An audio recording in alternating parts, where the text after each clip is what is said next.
নমস্কাৰ মোৰ নাম শ্ৰী বিভুৰঞ্জন ভৰালী মই ভৱানীপুৰ সংহত শিশু উন্নয়ন প্ৰকল্পৰ পোষণ অভিযানৰ ব্লক কোঅৰ্ডিনেটৰ হয় মোৰ শ্ৰদ্ধাৰ মুখ্য শিক্ষিকা বাইদেউসকলৰ লগতে আমাৰ অংগনবাড়ী বাইদেউসকল পোনপ্ৰথমতে আপোনালোক সকলোকে মই মোৰ এই চেনেলটোলৈ স্বাগতম জনাইছোঁ আজি এটা খুব গুৰুত্বপূৰ্ণ ভিডিঅ' এটা মই আপোনালোকৰ বাবে বনাব ওলাইছোঁ আজিৰ এই ভিডিঅ'টোত মই আপোনালোকক পোষণ ট্ৰেকাৰ এপত নতুনকৈ অহা 14.7 যিটো আপডেট আহিছে সেই আপডেটটো সম্পৰ্কে মই আজি আপোনালোকৰ লগত আলোচনা কৰিব ওলাইছোঁ আৰু এই আপডেটটোৰ ফলত আপোনালোকৰ এনেকুৱা কি নতুন পইণ্টছ ইয়াতে এড হৈছে বা আপোনালোকে এই আপডেটটো কৰাৰ ফলত আপোনালোকে কি কৰিব লাগিব এই গোটেইখিনি সম্পৰ্কে মই আপোনালোকৰ লগত ডিটেইলছত আজি আলোচনা কৰিব ওলাইছোঁ এইখিনিতে মই আপোনালোকক অনুৰোধ কৰিছোঁ আপোনালোকে 14.7 আপডেটটো পাবৰ কাৰণে আপোনালোকে যাব লাগিব প্লে ষ্ট'ৰলৈ আৰু প্লে ষ্ট'ৰত গৈ আপোনালোকে এই যিটো পোষণ ট্ৰেকাৰ এপ আছে এই পোষণ ট্ৰেকাৰ বুলি ইয়াতে লিখিব লাগিব এইটো মই টাচ কৰি দিছোঁ আৰু পোষণ ট্ৰেকাৰ লিখাৰ পিছত ইয়াতে যিখিনি ঠাইত মোৰ অ'পেন বুলি আহিছে সেইখিনি প'ৰ্চনৰ আপোনালোকৰ আপডেট বুলি আহিব অলৰেডি আপোনালোকে ভালেকেইবাৰ আগতে আপডেট দিছে গতিকে একেবাৰে ছেম প্ৰচেছত আপোনালোকে এইবাৰৰ আপডেটটো দিব লাগিব আৰু আপডেটটো দিয়াৰ পিছত যেতিয়া আপোনাৰ আপডেটৰ পৰ্চনখিনি কমপ্লিট হোৱাৰ পিছত ইয়াতে অ'পেন বুলি ইয়াতে দেখা দিব এই যিটো অ'পেন অপশ্যনটো আহিব চ' অ'পেন অপশ্যনটো আমি টাচ কৰিব লাগিব এতিয়া অ'পেন অপশ্যনটো টাচ কৰাৰ আগতে ইয়াতে নতুন কি চেঞ্জ হৈছে বা নতুন কি এনেকুৱা আহিছে সেইটো এবাৰ মই আপোনালোক দেখুৱাব বিচাৰিছোঁ এইটো এবাৰ মই টাচ কৰি দিম ইয়াতে টাচ কৰাৰ পিছত এতিয়া লিখা আহিছে কি যে show' alert if anganwadi helper profile is not updated আৰু ছেকেণ্ড থিংটো হৈছে কি মাইনৰ বাগ ফিক্সেছ গতিকে এই যিটো প্ৰথম পইণ্টটো হৈছে সেইটো আমাৰ অংগনবাড়ী হেল্পাৰৰ যিখিনি প্ৰফাইল আছে ইমিডিয়েট এইখিনি আমাৰ ডিটেইলছখিনি ইয়াতে আপডেট কৰিব দিছে এইটো এলাৰ্ট এটা অপশ্যন আছে এইটো এলাৰ্ট আহি যাব যদি কাৰোবাৰ যদি এইটো যদি আপোনাৰ আপডেট কৰা হোৱা নাই গতিকে মই আপোনালোকক অনুৰোধ কৰিছোঁ আপোনালোকে এই যিটো হেল্পাৰৰ ডিটেইলছখিনি আছে সেইখিনি ক'ত আৰু কেনেকৈ আপডেট কৰিব লাগিব সেইখিনি মই এতিয়া আপোনালোকক দেখুৱাই দিম লগতে তেওঁক যে কাম কৰি আছে সেইখিনি এক্টিভ কৰিব লাগিব তেওঁৰ ডিটেইলছখিনি সেইটো বাবে মই আপোনালোকক এই ভিডিঅ'টোৰ জৰিয়তে দেখুৱাব ওলাইছোঁ এতিয়া চাওক মই এতিয়া অ'পেন অফ যিটো অপশ্যন আছে সেইটো মই টাচ কৰি দিছোঁ এই অপশ্যন টাচ কৰাৰ পিছত ইয়াতে আমাৰ তেখেতৰ হোম পেজখন খুলিছে পোষণ ট্ৰেকাৰ এপৰ এতিয়া চাওক আমি হেল্পাৰৰ ডিটেইলছখিনি ক'ত ভৰাব লাগিব সেইটো আমি পাম এই যিটো একেবাৰে তলৰ পিনে মোৰ অপশ্যনটো আছে ৰাইট ছাইডৰ একেবাৰে তলৰ পিনে মোৰ অপশ্যনটো আছে তিনিটা ডট আছে সেইটো আমি টাচ কৰিব লাগিব আৰু সেইটো টাচ কৰাৰ পিছত ইয়াতে আপোনালোকৰ আহিছে যে আপডেট অংগনবাড়ী হেল্পাৰ প্ৰফাইল ঠিক আছে প্ৰথমতে আছে আপডেট প্ৰফাইল মানে এইটো কৰ্মীগৰাকীৰ কথা কৈছিল দ্বিতীয়তে আছে যে update anganwadi helper AWH profile ঠিক আছে এইটো মই এতিয়া টাচ কৰিম এইখিনি ক্লিয়াৰ এতিয়া চাওক এইটো টাচ কৰাৰ পিছত প্ৰথমতে সহায়িকাগৰাকীৰ আধাৰ নাম্বাৰটো ইয়াতে লিখিব লাগিব ইয়াতে প্ৰথমতে লিখা আছে অপশ্যনটো দিয়া আছে আধাৰ নাম্বাৰৰ অপশ্যনটো ইয়াতে দিয়া আছে যে এণ্টাৰ আধাৰ নাম্বাৰ গতিকে এইটো বক্সত তেখেতৰ আধাৰ নাম্বাৰটো লিখিব লাগিব তেখেতৰ নামটো ইয়াতে অলৰেডি ৰেজিষ্টাৰ কৰা আছে গতিকে তেওঁৰ নামটো ইয়াতে আহি গৈছে তাৰপিছত ডেট অফ বাৰ্থটো সহায়িকাগৰাকী ইয়াতে ডেট অফ বাৰ্থটো লিখিব লাগিব তাৰপিছত নেক্সট জেণ্ডাৰটো আছে এইটো ফিমেল হ'ব যদি তেখেতৰ ইমেইল ID আছে তেতিয়াহ'লে আপুনি ইয়াতে ইমেইল আইডিটো ইয়াতে বক্সৰ ভিতৰত টাচ কৰি লিখি দিব লাগিব তাৰপিছত লিখিব লাগিব তেখেতৰ মোবাইল নাম্বাৰটো এইটো অলৰেডি লিখা আছে এইটো আহি গৈছে মোবাইল নাম্বাৰটো তাৰপিছত ইয়াৰ অফ এক্সপিৰিয়েঞ্চ তেখেতৰ কিমান বছৰৰ এক্সপিৰিয়েঞ্চ যদি 10 বছৰ হয় 10 বছৰ লিখি দিব যদি 12 বছৰ হয় 12 বছৰ লিখি দিব যিমান বছৰ এক্সপিৰিয়েঞ্চ সেইখিনি আপুনি তেখেতৰ ইয়াতে লিখি দিব লাগিব কাৰণ আগতে এইটো কেৱল সংখ্যাবোৰ ডিটেইলছত আহি গৈছিল আমি টাচ কৰিলে সংখ্যাও টাচ কৰাৰ পিছত আহি গৈছে কিন্তু বৰ্তমান আপোনালোকৰ ইয়াতে যিমান বছৰ এক্সপিৰিয়েঞ্চ সেইখিনি ইয়াতে আপোনালোকে টাইপ কৰি লিখি দিব পাৰিব ঠিক আছে এতিয়া নেক্সটটো আহিছে হাইয়েষ্ট কোৱালিফিকেশ্যন তেখেতৰ যিটো কোৱালিফিকেশ্যন অপশ্যনটো চিলেক্ট এডুকেশ্যন কোৱালিফিকেশ্যন যিটো অপশ্যনটো আছে এইটো মই টাচ কৰি দিম ইয়াতে তেখেতৰ primary education secondary education bachelor degree master degree doctorate or higher গতিকে এইখিনি ডিটেইলছ ইয়াতে আহি গৈছে গতিকে তেখেতে যিখিনি কোৱালিফিকেশ্যন এজ পাৰ কোৱালিফিকেশ্যন মতে তেখেতৰ যিটো অপশ্যনটো ইয়াতে দিব লাগে সেইটো আপোনালোকে ইয়াতে কাইণ্ডলি দি দিব ঠিক আছে আৰু একেবাৰে শেষত অংগনবাড়ী চেণ্টাৰৰ নামটো আৰু অংগনবাড়ী যিটো চেণ্টাৰৰ কোডটো আছে সেইখিনি ইয়াতে ডিটেইলছত আহি গৈছে গতিকে এইখিনি তেখেতৰ ডিটেইলছখিনি ইয়াতে ফিল আপ কৰিব লাগিব প্ৰথমতে এইখিনি ক্লিয়াৰ বাইদেউ মই আপোনালোকক বাৰে বাৰে অনুৰোধ কৰিছোঁ আপোনালোকে কাইণ্ডলি এই ডিটেইলছখিনি সহায়িকাগৰাকীয়ে এই ডিটেইলছখিনি যেন প্ৰথমতে ইয়াতে ফিল আপ কৰি লয় ঠিক আছে এইখিনি ফিল আপ কৰাৰ পিছত আপোনালোকৰ ইয়াতে আকৌ বেংক একাউণ্টৰ ডিটেইলছো ফিল আপ কৰিব লাগিব কিন্তু প্ৰথমতে এইখিনি ফিল আপ কৰি উঠি আপোনালোকে ছাবমিটৰ যিটো অপশ্যনটো আছে সেইটো এবাৰ টাচ কৰি দিব পাৰে সেইটো টাচ কৰি দিলে ইয়াতে একাউণ্ট ছাকচেছফুলি আপডেট বুলি লিখা আহিব কিন্তু এতিয়াও আপডেট হোৱা নাই কাৰণ বেংকৰ ডিটেইলছখিনি আমাৰ ভৰাব আছে ঠিক আছে আমি আকৌ এবাৰ মোৰ অপশ্যনত যাব লাগিব গৈ আমি আপডেট AWH প্ৰফাইল যিটো আছে সেইটো আমি টাচ কৰি দিম ক্লিয়াৰ তাৰপিছত আমাৰ এইটো বেংক একাউণ্টৰ যিটো ডিটেইলছ বুলি অপশ্যনটো লিখা আছে সেইটো আমি টাচ কৰিম এই অপশ্যনটো আমি টাচ কৰিব লাগিব এইখিনি ক্লিয়াৰ চ' বেংক একাউণ্ট ডিটেইলছৰ অপশ্যন টাচ কৰাৰ পিছত ইয়াতে কি আহিছে যে name as per bank account মানে সহায়িকাগৰাকীৰ নামটো লিখিব লাগিব এজ পাৰ বেংক একাউণ্টত যেনেকৈ লিখা আছে মানে তেখেতৰ পাছবুক যিখন আছে বেংকৰ সেইখনৰ ফ্ৰণ্ট পেজত তেখেতৰ নামটো লিখা থাকে গতিকে সেই নামটো চাই যেনেকুৱা ধৰণৰ স্পেলিং আছে যেনেকুৱা ধৰণৰ ডিটেইলছত লিখা আছে সেনেকুৱা ধৰণৰ ছেম টু ছেম ইয়াতে আপোনালোকে এই বক্সৰ ভিতৰত লিখিব লাগিব এইখিনি ক্লিয়াৰ তাৰপিছত IFSC কোডটোৰ কথা মেনশ্যন কৰিছে IFSC কোডটো মানে তেখেতৰ বেংকৰ যিটো IFSC কোড থাকে সেইটো আপোনালোকে ইয়াতে লিখিব লাগিব কিন্তু লিখাৰ আগতে এবাৰ আপোনালোকে IFSC কোডটো ইয়াতে লিখি লৈ চাৰ্চ কৰিব লাগিব তাৰপিছতে বেংকৰ যিটো নামটো তলত লিখা আছে বেংক নেমটো সেইটো নিজে নিজে আহি যাব এইখিনি ক্লিয়াৰ চ' IFSC নেমটো ছাপ'জ মই এনেকুৱা এটা ইয়াতে 11 ডিজিট নাম্বাৰ এটা মই এটা লিখি চাওঁ যে SBI 2 3 4 5 2 7 ঠিক আছে এইটো মই IFSC কোডটো ইয়াতে লিখি দিছোঁ তাৰপিছত এইটো মই চাৰ্চ অপশ্যনটো টাচ কৰি দিছোঁ এইখিনি ঠিক আছে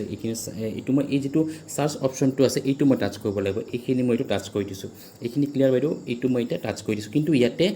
মাষ্ট বি এক্সাক্টলি 11 কেৰেক্টাৰ মানে ইয়াতে আমাৰ 11 কেৰেক্টাৰ হোৱা নাই ঠিক আছে ইয়াতে মই এটা মাজতে এটা মানে এটা পৰ্শ্যন এটা পাৰ্ট লিখিব বাকী আছে এইটো কেপিটেল N দিব লাগিব SBIN তাৰপিছত 5টা শূন্য ডিটেইলছত এইখিনি লিখি দিছোঁ তাৰপিছত এতিয়া মই যিটো চাৰ্চৰ অপশ্যন আছে এইটো অপশ্যনটো মই টাচ কৰিব লাগিব ঠিক আছে এই অপশ্যনটো মই এতিয়া চাৰ্চৰ অপশ্যনটো টাচ কৰিব লাগিব এইটো মই টাচ কৰি দিছোঁ দিয়াৰ পিছত ইয়াতে অট'মেটিক বেংকৰ নামটো ইয়াতে নিজে নিজে লিখা আহি গৈছে যে ষ্টেট বেংক অফ ইণ্ডিয়া এইখিনি ক্লিয়াৰ বাইদেউ গতিকে আপোনালোকৰ বহুতৰ এইটো এটা মানে প্ৰব্লেম আহি যায় যে আমি এইটো লিখাৰ পিছত বেংকৰ নামটো নিজে নিজে কিয় অহা নাই বা আমি লিখিব কিয় নোৱাৰোঁ বা বেংকৰ নামত এনেকুৱা কি প্ৰব্লেম হৈছে যাৰ ফলত আমি এইটো লিখিব নোৱাৰা হৈ পৰে সেইটো এটা প্ৰব্লেমছ আপোনালোকে পাব পাৰে লিখাৰ সময়ত কিন্তু আপোনালোকে কি কৰিব যেতিয়া এই IFSC কোডটো আপোনালোকে শুদ্ধকৈ লিখি ইয়াতে চাৰ্চৰ যিটো অপশ্যন আছে সেইটো টাচ কৰিব লাগিব আৰু সেইটো টাচ কৰাৰ পিছত অট'মেটিক বেংকৰ নামটো ইয়াতে লিখা আহি যাব এইখিনি ক্লিয়াৰ তাৰপিছত আছে কি যে বেংক একাউণ্ট নাম্বাৰ তেখেতৰ যিটো একাউণ্ট নাম্বাৰটো আছে সেই একাউণ্ট নাম্বাৰটো ইয়াতে বক্সৰ ভিতৰত লিখিব লাগিব এইখিনি ক্লিয়াৰ বাইদেউ আপোনালোকে কিন্তু বেংক একাউণ্ট নাম্বাৰটো কাইণ্ডলি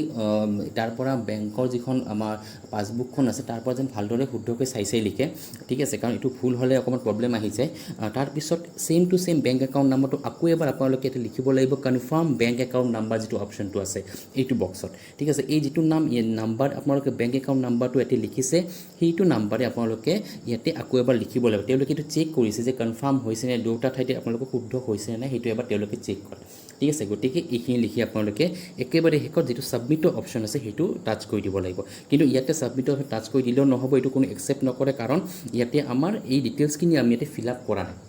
ঠিক আছে আপোনালোকে দেখা পাইছে চাগে ইয়াতে ডিটেইলছখিনি ফিল আপ কৰা নাই গতিকে ফিল আপ নকৰাৰ বাবে এইটো ছাবমিটটো তেওঁলোকে লোৱাও নাই আপোনালোকে যেতিয়া গোটেইখিনি ডিটেইলছ ইয়াতে ফিল আপ কৰিব তাৰপিছত আপোনালোকে যিটো ছাবমিটৰ অপশ্যনটো একেবাৰে শেষৰ এইটো টাচ কৰিব লাগিব এই অপশ্যন টাচ কৰিব লাগিব তেতিয়াহে আপোনালোকৰ এইখিনি ডিটেইলছখিনি তেওঁলোকে একচেপ্ট কৰিব আৰু এইখিনি ঠাইতে মই এটা সৰুকৈ এটা পইণ্ট এটা আপোনালোকক ক্লিয়াৰিফাই কৰি দিওঁ যদি কিবা কাৰণত আপোনালোকৰ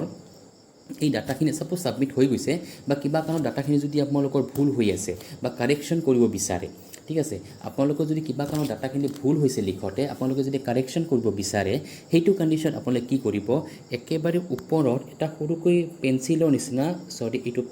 নিচিনা এটা মানে চিম্বল এটা দিয়া আছে সেইটো টাচ কৰিব লাগিব সেইটো টাচ কৰি দিয়াৰ পিছত আপোনালোকৰ ইয়াতে এডিট অপশ্যনটো পাই যাব লগে লগে আপুনি ইয়াতে ইয়াৰ পৰা ডিটেইলছখিনি এডিট কৰিব পাৰিব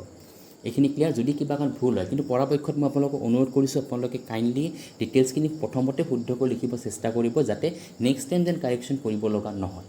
ঠিক আছে গতিকে আজিৰ আপডেটত আপোনালোকৰ এইখিনি ডিটেইলছে ইয়াতে আহিছে গতিকে মই এইটো ইয়াৰ পৰা বেক কৰি দিওঁ কাৰণ ইয়াতে এইটো পাৰ্ট ছাবমিট নলয় কাৰণ এইটো বেংকৰ ডিটেইলছখিনি মই এতিয়া ইয়াতে ভৰোৱা নাই কিন্তু আপোনালোকে অনুগ্ৰহ কৰি এই বেংকৰ ডিটেইলছখিনি যেন তেখেতৰ ভৰাই দিয়ে লিখি দিয়ে যেন কাৰণ এইখিনি স্পেচিয়েলি সহায়িকাগৰাকী আৰু এই গোটেইখিনি প্ৰফাইল সহায়িকাগৰাকীৰ হয় গতিকে সেই সহায়িকাগৰাকীৰ ডিটেইলছখিনি যেন আপোনালোকে কাইণ্ডলি যেন ইয়াতে ভৰাই দিয়ে লগতে আপোনালোকক মই আৰু এটা ইম্পৰ্টেণ্ট পইণ্ট আছে যাতে আপোনালোকক দেখুৱাই দিওঁ সেইটো হৈছে কি যে মোৰ অপশ্যনটোত আমি আকৌ এবাৰ টাচ কৰিম ঠিক আছে আপোনালোকে কাইণ্ডলি আকৌ এবাৰ মোৰ অপশ্যন টাচ কৰিব আৰু ইয়াতে লিখা আছে কি যে একেবাৰে শেষৰ পিনে আপোনালোকে চাব AWC ইউজাৰ ঠিক আছে AWC ইউজাৰৰ পাৰ্টটো আছে এইটো এতিয়া আমি টাচ কৰিম এতিয়া এইটোত কিয় টাচ কৰিম এইটো টাচ কৰি আমি ইয়াতে মই এইটো এবাৰ টাচ কৰি দি ভুলতে বেক কৰি দিলোঁ এইটো মই এবাৰ টাচ কৰি দিছোঁ ঠিক আছে এইটো টাচ কৰিম এইটো টাচ কৰি আমি যিগৰাকী সহায়িকা আছে তেখেতৰ প্ৰফাইলটো আমি ইয়াতে এক্টিভেট কৰিম এক্টিভ কৰিব লাগিব তেখেতে যে কাম কৰি আছে আপোনাৰ লগত সেইটো পাৰ্টটো তেখেতে এক্টিভ কৰিব লাগিব পজিশ্যন ট্ৰেকাৰত ঠিক আছে এইটো আছে আপোনাৰ নামৰ লগত যিগৰাকী কৰ্মী তেখেতৰ নামৰ লগত ইয়াতে কি চিম্বল আছে এইটো গ্ৰীণ চিম্বল আছে মানে সেউজীয়া কালাৰৰ যিটো চিম্বলটো আহিছে মানে তেখেতে এক্টিভ হৈ আছে এইটো বুজাইছে যে তেখেতে এক্টিভ হৈছে কিন্তু এখেতৰ নামৰ আগত এইটো কি চিম্বল হৈ আছে য়েল্ল' কালাৰ হৈ আছে হালধীয়া কালাৰ গতিকে হালধীয়া কালাৰ থকা মানে তেখেতে এক্টিভ হোৱা নাই তেখেতে নোটত কাম কৰি আছে কিন্তু পজিশ্যন ট্ৰেকাৰ তেখেতৰ ডিটেইলছখিনি বা ডাটাখিনি এক্টিভ হোৱা নাই ঠিক আছে এতিয়া কেনেকৈ এক্টিভ কৰি সেইটো মই আপোনাক দেখুৱাম আপোনালোকে এটা বস্তু লক্ষ্য কৰিব ইয়াতে যিটো তিনিটা ডট আছে সেই তিনিটা ডটত এতিয়া টাচ কৰিব লাগিব সেই তিনিটা ডট টাচ কৰাৰ পিছত ইয়াতে লিখা আহিছে কি যে আপডেট ইউজাৰ ঠিক আছে এই আপডেট ইউজাৰটো এতিয়া মই ইয়াতে টাচ কৰিম দিয়াৰ পিছত তেখেতৰ নাম mobile number anganwadi user type anganwadi helper ঠিকে আছে কিন্তু একেবাৰে শেষত আপোনালোকে চাব ষ্টেটাছটোত একো লিখা নাই গতিকে এই ষ্টেটাছটোত আমি এতিয়া টাচ কৰিব লাগিব এই যিটো চিলেক্ট অপশ্যনটো আছে সেইটো টাচ কৰি দিছোঁ ইয়াতে চিলেক্ট অপশ্যন টাচ কৰাৰ পিছত ইয়াতে এক্টিভ আৰু ইনএক্টিভ আহিছে এইখিনি লক্ষ্য কৰিছে চাগে আপোনালোকে এতিয়া ইয়াতে আমি এক্টিভ অপশ্যন টাচ কৰি দিম ঠিক আছে এইখিনি ক্লিয়াৰ বাইদেউ আপোনালোকে এই চিলেক্ট অপশ্যনটোৰ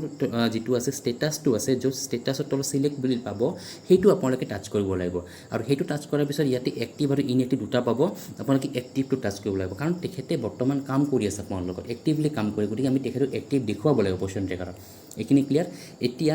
এক্টিভটো লিখাৰ পিছত আমি এটা ছাবমিটৰ অপশ্যন টাচ কৰি দিম আৰু দিয়াৰ পিছত ইয়াতে লিখা আছে কি ৰেকৰ্ড আপডেটেড ছাকচেছফুলি মানে এই পাৰ্টটো ছাকচেছফুলি আপডেট হৈ গৈছে ঠিক আছে এতিয়া আমাৰ পিনৰ পৰা যিখিনি কৰিব লগা কামটো আছিল আমি এইখিনি কৰি দিছোঁ আৰু কিছু সময়ৰ পিছত তেখেতৰ নামৰ আগত এইটো যিটো গ্ৰীণ কালাৰটো আছে সেইটো আহি যাব ঠিক আছে বৰ্তমান এইটো লগে লগে শ্ব' কৰা নাই কিন্তু আহি যাব কিন্তু আপোনালোকৰ কামটো হ'ব কি যে আপোনালোকে ইমিডিয়েট দেখিছে আপোনালোকে এইখিনিত আপোনালোকক মই দেখুৱাই দিওঁ যে লগে লগে ইয়াতে গ্ৰীণ কালাৰটো ইয়াতে শ্ব' কৰি দিলে গ্ৰীণ কাৰ্ডটো আহি গ'ল গ্ৰীণ কাৰ্ডটো আহি গ'ল মানে তেখেতে বৰ্তমান এক্টিভ হৈ আছে তেখেতে পজিশ্যন ট্ৰেকাৰ তেখেতৰ ডাটাখিনি এক্টিভ হৈ গৈছে গতিকে এতিয়া তেখেতৰ আৰু কোনো ধৰণৰ ডিটেইলছ যাতে এক্টিভেট কৰিব লগা প্ৰয়োজন নাই গতিকে এইখিনিতে একেবাৰে শেষত মই আপোনালোকক এটাই মানে অনুৰোধ কৰিব বিচাৰিছোঁ আপোনালোকে এই যিটো